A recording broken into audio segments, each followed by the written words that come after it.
Hello guys, welcome back again. In this tutorial, I will show you how to remove a background from your image in Photoshop. So with that being said, let's go ahead and open Photoshop.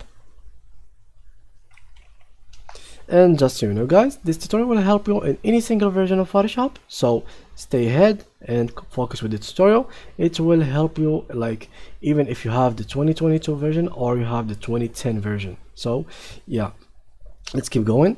First of all, we need to drag an image. How to do so?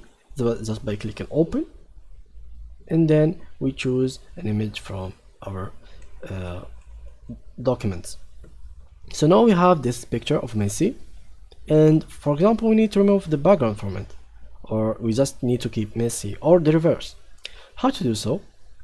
We just click on the layer twice if it has a lock in here. If not, just click on it once, and then there is multiple tools to do so.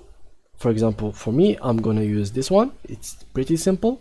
You can just click on the layer and then just try to draw it on Messi. It will select it automatically.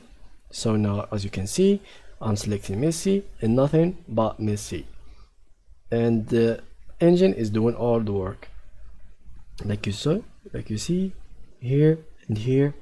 There is some point in here and his hair in here, and after doing so we can click left, click right, and then we click on cut. As you can see now, if we hide this layer, it's only here Messi that's been cut and the background is alone. So if we click on Messi and we hide it, you can see that the background is removed, and Messi as well. So you can separate them and use any one of them that you want. So that was the tutorial for today guys. If you enjoyed it, please leave a like and see you in the next tutorial. Have a nice day. Bye bye.